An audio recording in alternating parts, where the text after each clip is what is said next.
Samsung A53. Naman problema yan sa display socket niya. Islanta ni para bulos ta ang iya sang Samsung A52, A53 sa A52. Pwede man sa A12. So, try ko lang kung mapandar ta kaya dogay na ni mo. Wala na igiyahan. O, rin na ditakod ko na ako.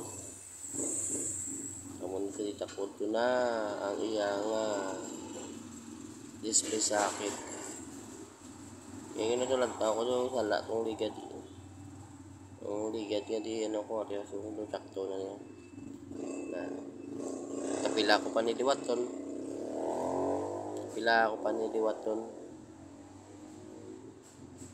Toto ka na, may mga pag but lang kung paandar ni sa may do wala udod ng battery niyo palagpat niya lagpat ka na lang